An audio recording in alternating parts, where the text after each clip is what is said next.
Please rise for the mourner's cottage. There was this moment when she was talking about Goldstream Park and nature as the supreme teacher. It was as if she knew how I feel when I'm in the forest. And she called it divine. And I realized that I wasn't breathing. And I took a deep breath and my eyes filled with tears. And I felt as if my brain was going to explode.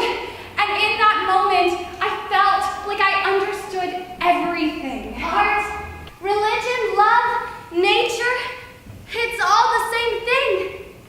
It's a shout for joy at the rising sun, reverence for the beauty of the world. When she was talking about Miriam and being a mother, Milton looked up and we just stared at each other, our faces red as beets. It was ridiculous. Mr. Schultz was leaning forward in his seat. Blackstock had his head in his hands. I think he was crying. She made me feel. She made me feel. She made me feel. She made me feel proud to be a woman. She made me proud to be a Jew. I must tell Miss Frank about what Chief Joseph said. He said, "Let me be a free man, free to follow the religion of my fathers, free also to choose my own teachers." Dear Miss Frank, it was lovely of you to write so soon, and lovelier still to hear that I contributed in some small way to making your stay in our city such a pleasant experience. You certainly have the ability to make a fellow lose all restraint. No, not all. What I mean is you altered my habitual reserve into something bordering on enthusiasm. I'm not expressing this well, but you will perhaps get my drift when I say that you were an influence. No, I must confess it. You were an inspiration. You diagnosed my disposition very accurately. Yes, I have been frittering away my energies in countless directions, but now law must have my every thought. If I do succeed in becoming Canada's first Jewish judge, it will be your doing. I married John Meyer from Frog, and together we moved to Nanaimo and built the Nanaimo Opera House together. If it hadn't been for Miss Frank, I don't think I would have struck out on my own like that. Miss Frank, if it hadn't been for her, I wouldn't have done it.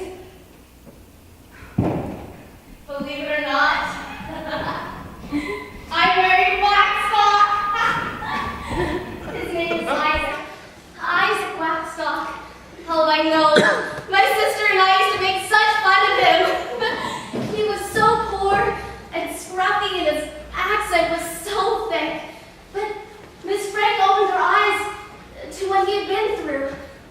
His family had been killed in Russia and the pogroms, and I started to see him differently, with sympathy at first, and then with love. We're going up to Dawson City to try our luck in the gold fields.